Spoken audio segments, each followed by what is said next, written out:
A partir de 1973, fecha notoria y significativa para el pueblo argentino, lugar donde se gestaron y se fueron produciendo paulatinamente los acontecimientos.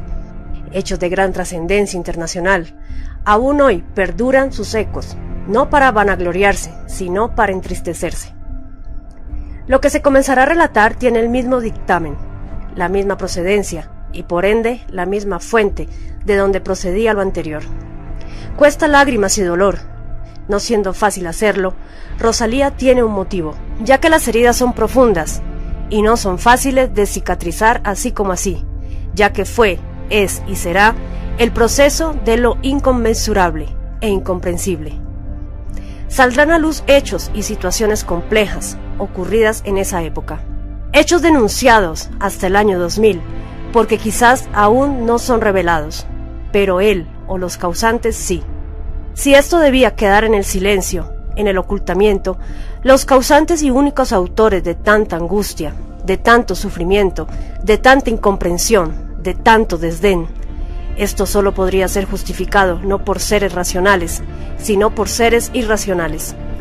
No tienen redención, ni aceptación, ni comprensión bajo ningún punto de vista, bajo ningún código del área que sea, sin enervar al más insensible. Vamos a narrar a continuación lo que le produce a Rosalía, hasta lo más profundo de su alma, un desasosiego, un sentimiento de impotencia, ya que desearía tener unos brazos que abarcasen a todo el universo, y así consolar a todos los inconsolables del mundo, ya que este virus contaminó a la Tierra de norte a sur, de este a oeste. Este mismo flagelo lo padece no solo Latinoamérica, sino el mundo entero. ¿Y cuál es el virus, el flagelo, la razón de tanta inhumanidad? Qué trágico tener que hacer recién hoy esta revelación, siendo que fue hecha antes que sucediese cada hecho. Pero si aún puede tener alguna trascendencia, enhorabuena y bienvenida sea. ¿Cómo poder relatar todos los hechos sin llorar por la congoja que le nubla los ojos de llanto? El hecho fundamental de todas las tragedias de este mundo solo la tienen los que las causaron, no los que las protagonizaron. Es allí donde está el nudo gordiano. Para comprender esto en su justa medida y dimensión, primero hay que asumir y digerir el hecho fundamental que existen los extraterrestres, y que como en toda civilización hay dos bandos. Como todo lo creado, o si quieren, increado. Están los buenos, que quieren la superación de la humanidad, el bienestar, etc. Y están los siniestros, los que produjeron y producen la destrucción en todas sus formas. Lo más triste de todo esto es que están infiltrados en todos los gobiernos, incluso en el nuestro. Son los que han dado todas las órdenes más funestas de aniquilamiento. Para los que no compartan su siniestra filosofía de degenerar y desviar a la humanidad de la senda progresista, evolutiva, sanamente espiritual en cuerpo y alma, solo será el caos que se promoverá en el mundo. Nos desviaremos un instante para esclarecer este tema por demás discutido, esquivado, puesto en duda y en la mayoría de las veces negado, ya sea porque produce temor, ya sea por el miedo al ridículo o a represalias. Pero ya no queda tiempo, y esto debe quedar bien claro. Los extraterrestres eran una raza similar a la nuestra, y se dice que eran, no porque lo hayan dejado de ser, sino porque hubo una gran batalla por el dominio del mundo, por lo cual se dividieron en diestros y siniestros, unos constructores y los otros destructores. De allí los que en diversas ocasiones se llevaron a Rosalía, haciéndole infinidad de revelaciones. Se aclara como siempre al lector que puede o no estar de acuerdo, ya que esto no está escrito para una persona en especial, no una que al menos Rosalía conozca. Solamente ella está obligada a exponer la absoluta verdad, cosa que no todos se identificarán con ella.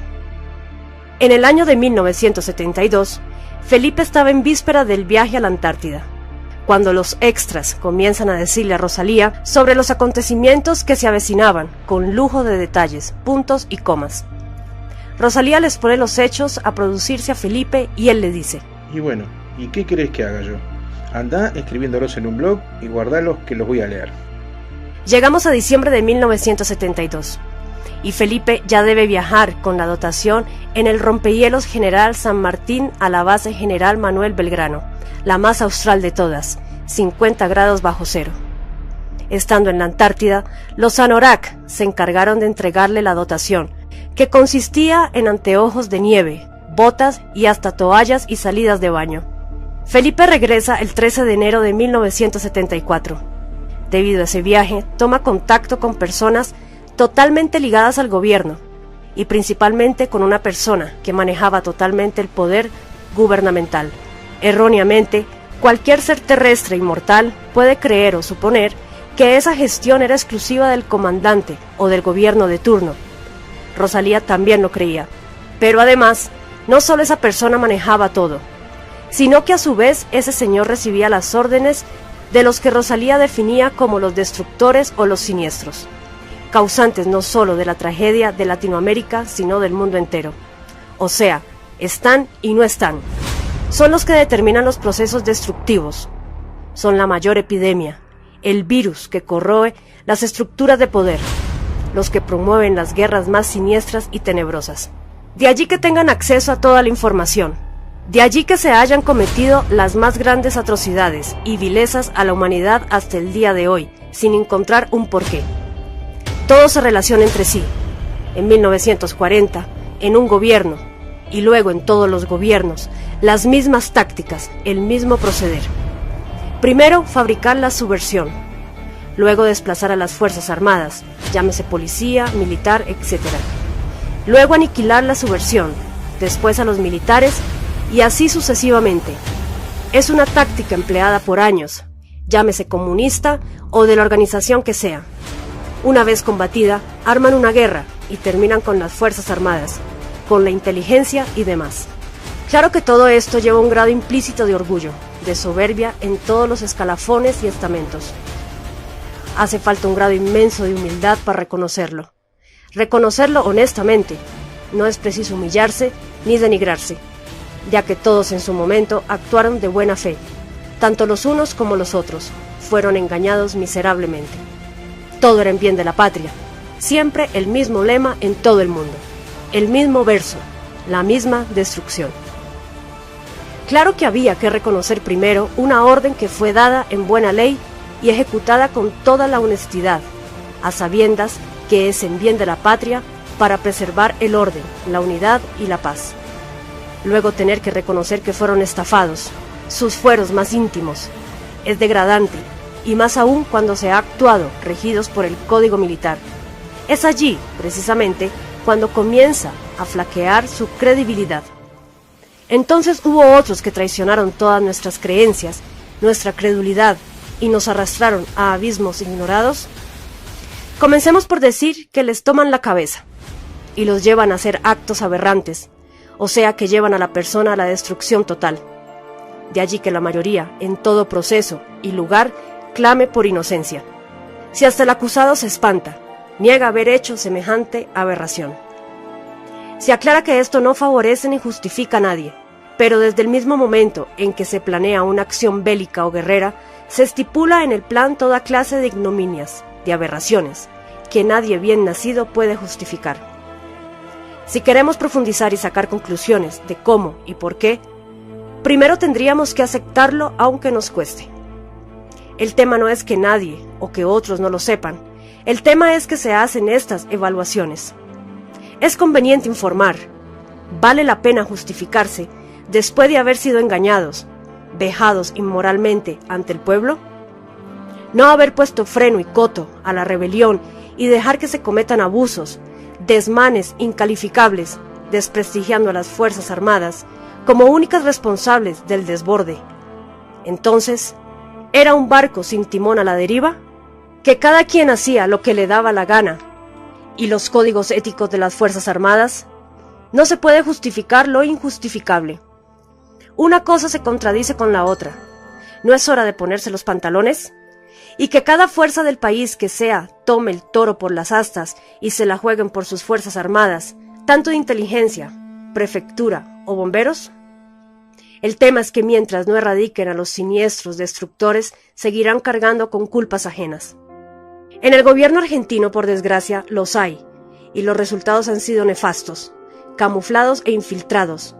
Son el jolgorio del mal. Cuando Felipe regresa de la Antártida, luego de contactarse con ese siniestro señor, lleva a Rosalía a participar por primera vez de una reunión donde se encontraban las 3 fuerzas armadas. Solo faltaban los bomberos. Ella les anticipa del baño de sangre que se venía, dadas las revelaciones que ya le habían hecho los extras anteriormente. Y en otra reunión, un juez de la nación le dice burlándose: «Y che, ¿qué hay del baño de sangre que nos pronosticaste?» Felipe se enoja y le dice a Rosalía delante del juez: A estos necios no les digas una palabra más. Luego fue lo de Malvinas, luego lo de la tablada y por último lo del 3 de diciembre, sin contar otros acontecimientos, y siempre se burlaron de Rosalía. Tarde se dio cuenta. No solo era el señor que manejaba las 3 fuerzas armadas, sino también que estaba al tanto de todo, y era quien manejaba el poder total de la Argentina. Aunque ya muerto, siguen gobernando y presionando sus acólitos. Además, cómplice con los autores de todos los desastres ocurridos, y Rosalía, como una idiota con desesperación, le pedía que hiciera algo, si tenía todo el poder. Por último optaron Rosalía y Felipe irse asqueados, por 5 años. Como para la muestra basta un botón, este buen señor, entre comillas, Luis Carlos Arias Varela, alias El Escribano, en una oportunidad invitó a almorzar a Felipe y a Rosalía.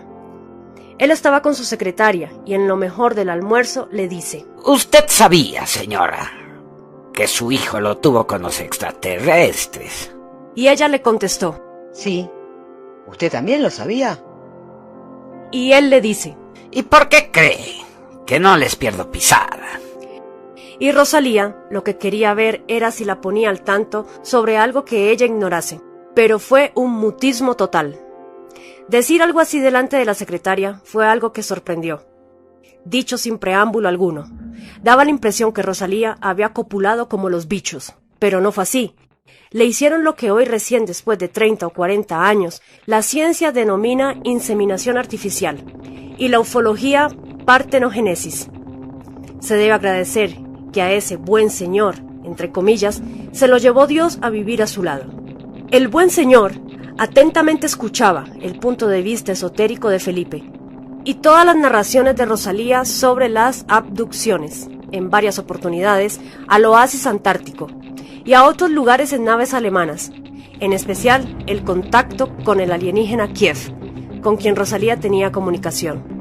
Fue así que Felipe y su madre adquirieron conocimiento de la presencia alemana en la historia secreta de la Argentina, de la logia esotérica Nael, detrás del gobierno de Juan Domingo Perón. Para el desarrollo del libro que Felipe debía hacer por orden de los extras, pensó conveniente involucrarse con la logia Nael, fundada por directiva de los alienígenas liberadores, y principalmente hizo contacto con una de sus autoridades, el doctor Julio César Urien. Pero tras la muerte de Eva Duarte, la logia quedó a la deriva como barco sin timón, situación aprovechada por la sinarquía, que procuró con éxito infiltrarla y controlarla. Felipe y Rosalía se habían metido en la boca del lobo, pues Arias Varela trabajaba para el otro bando alienígena, los siniestros. Por esta razón, Rosalía lo llamaría de aquí en adelante siniestro. Tenía el poder total del gobierno y de las Fuerzas Armadas. Pertenecía a los servicios de inteligencia y a la masonería. Era un ente de la sinarquía, un engendro puesto en Argentina por los grises, al servicio de la cúpula mundial. Su misión: neutralizar por completo la difusión de la obra de Felipe. Se debe reconocer que el haber obligado a Rosalía a escribir y relatar todo en la forma que lo realizó le costó un triunfo, pero a medida que lo va exponiendo era para ella como si le diesen la vuelta al revés, como si lo hubieran desnudado. A medida que va escribiendo en el papel, también iba descargando la bronca acumulada durante 5 años. En cuanto a que si su hijo era mitad terrestre y mitad extraterrestre, todo es posible en esta bendita tierra. Se dice: basta con proponértelo y el Señor será contigo. Lo que ella no sabía era quién había puesto la semillita. Expondremos algo que justifique muchas cosas que quizás para algunos sean incomprensibles. Pero como bien se dice que no hay nada oculto que no se puede descubrir, todos los seres conscientes son hijos del rigor, pero aparte son hijos de la traición y del incesto por la primera pareja de la creación. Todos los seres llevan implícitos en sus genes la herencia de la traición, pero otra cosa es la acción de traicionar. Eso forma parte exclusivamente de la voluntad del ser. Saber el momento justo en que lo va a hacer, de qué manera lo puede hacer y a quién podría traicionar es una acción propia del ser. En cuanto al incesto, todo ser humano o todo ser creado de por sí es incestuoso. Vive con una feroz lucha interior. Por el solo hecho de ser humano, goza del entendimiento y por ende del razonamiento, y sabe que ese acto puede ser condenado aparte de ser aberrante. Se debate entonces entre dos alternativas, o bien llevarlo a cabo y condenarse aquí, o de lo contrario, portarlo en su interior para frenar lo que comúnmente se denominan bajos instintos. Abreviando, el incesto interior integraría el ser y lo elevaría. En cambio, proyectándolo hacia afuera, el ser se degrada. Por supuesto, este tema nos llevaría 1000 páginas más de este relato. Comentaremos algo que no se puede pasar por alto, ya que es una parte fundamental de este escrito, porque Rosalía debió acceder, como tantas veces, a las sugerencias de los extras. Le instaron para que se trasladase a Buenos Aires y dirigiera a la Fundación Sociedad Abierta del financista e inversionista George Soros, en la empresa IRSA. Rosalía fue en 2 oportunidades a la empresa. La segunda fue el 15 de julio de 1999. ¿El motivo? Debía entregarle el libro que escribió su hijo. Misión que fue más que imposible. Una, porque las personas que le atendieron carecían totalmente de capacidad intelectual, algo que no es novedoso en Argentina. Contratan a las personas más inútiles del planeta Tierra.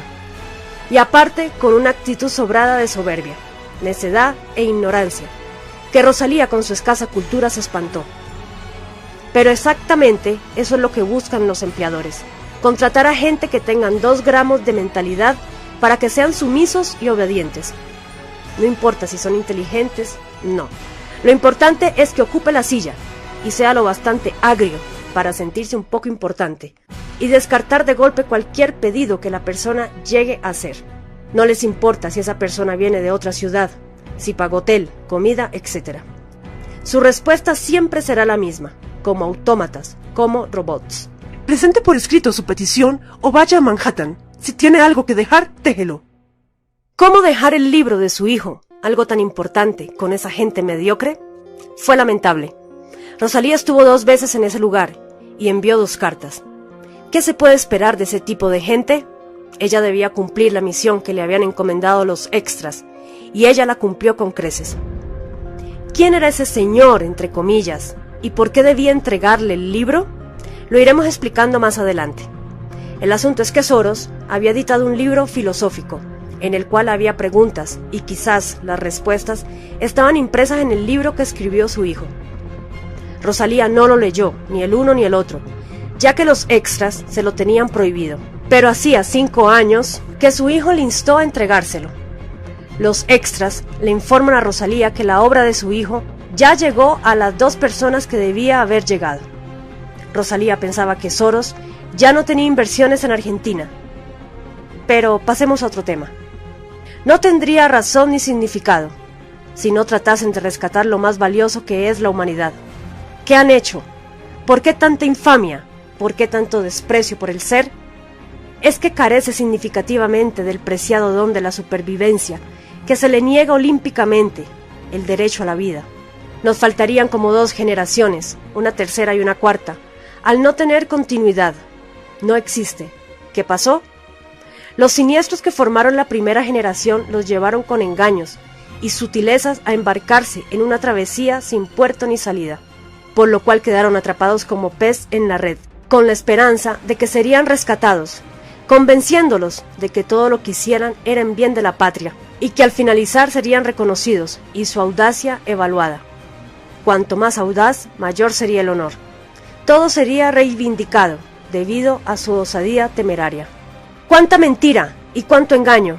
Y sin embargo los siguieron envolviendo como un ovillo, y volvieron a caer una y otra vez.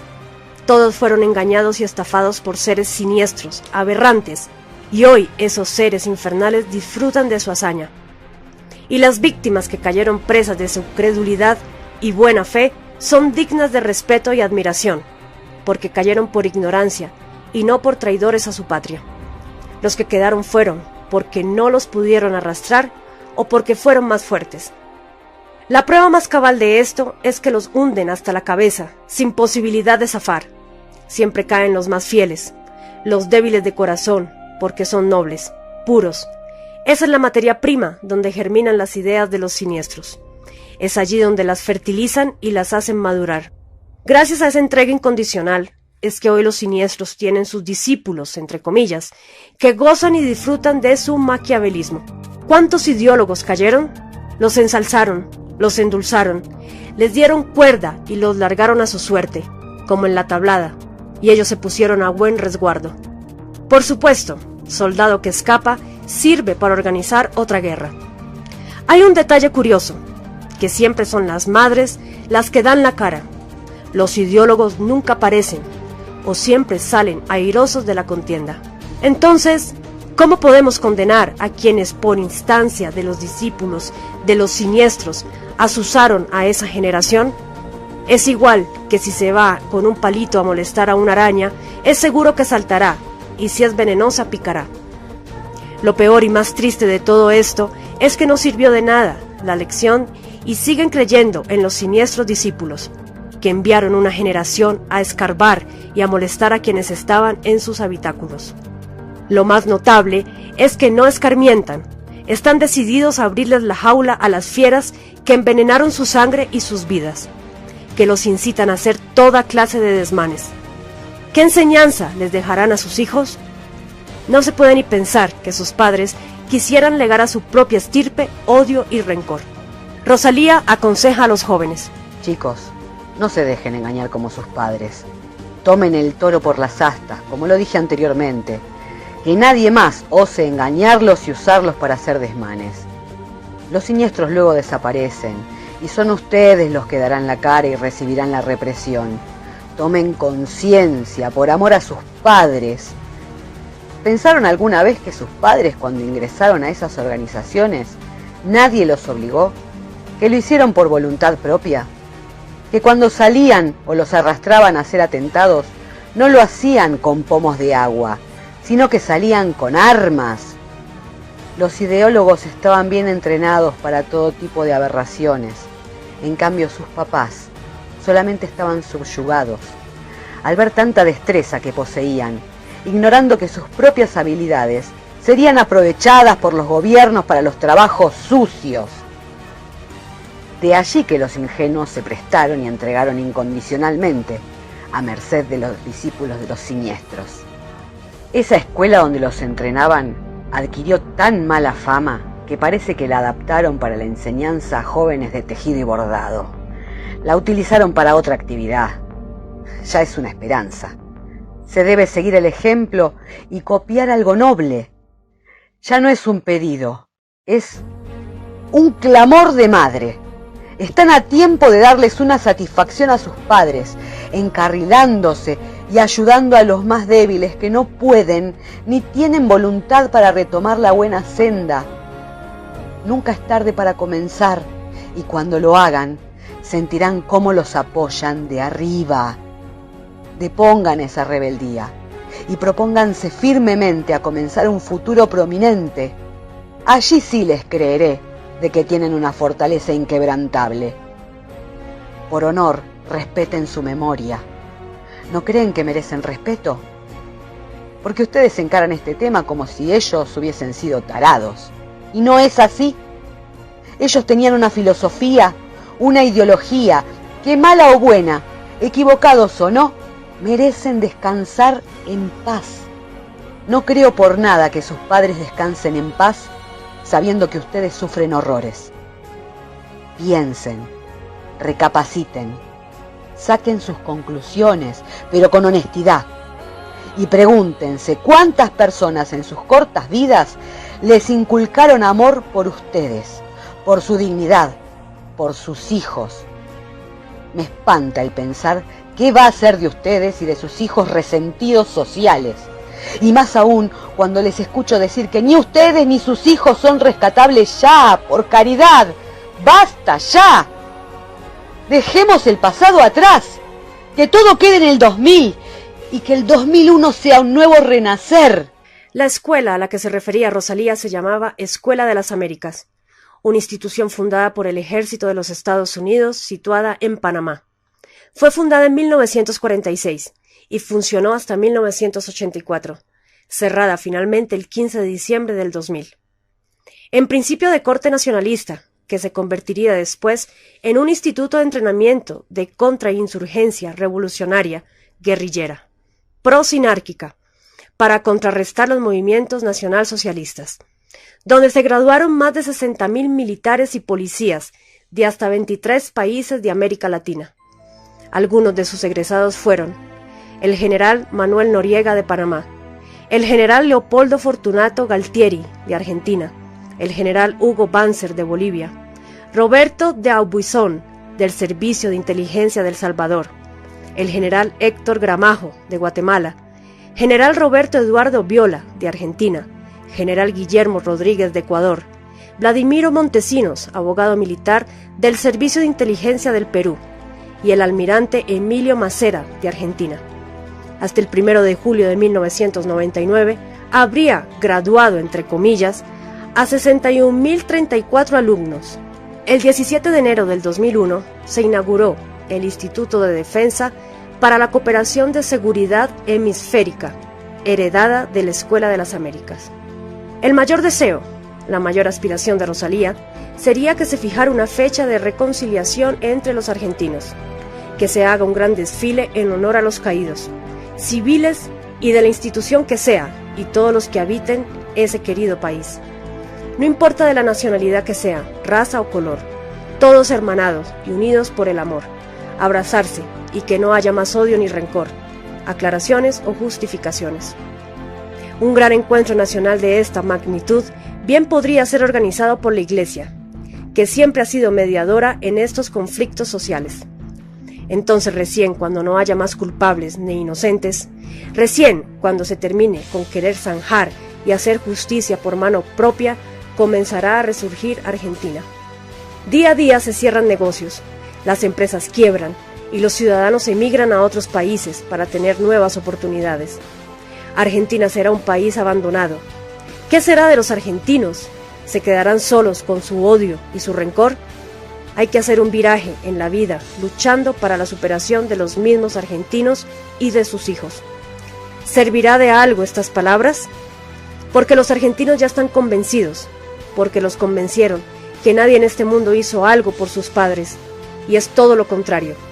Los argentinos no se dan cuenta de que fueron engañados como engañaron a sus padres, por una fuerza maquiavélica, por una fuerza siniestra que se nutre de energía, del sufrimiento. De ahí que deban mantener encendida la ira, la discordia, la rebeldía, siempre en pie de guerra, como los vampiros, succionando sangre. Se vive en una constante convalecencia, en una eterna agonía. Hay que armarse de coraje para poder salir de la trampa en que les han metido, pero solo convenciéndose de que se quiere la superación y que no se desea el mismo destino, que no se desea caer en la misma trampa sin oportunidad de salvarse. De cada uno de nosotros, ellos saben el punto débil y qué teclas deben tocar para hacernos gemir. Si no se vira el timón, este barco se hundirá y nos hundiremos todos. Cada ser que viene a la tierra tiene una misión que cumplir, y no se puede ni pensar que la de todos sea tan mezquina como para no darnos cuenta y seguir sometidos, eternamente sometidos, tan ciegos que no podemos ver la realidad. Se debe cerrar las compuertas para que los siniestros ya no las usen más.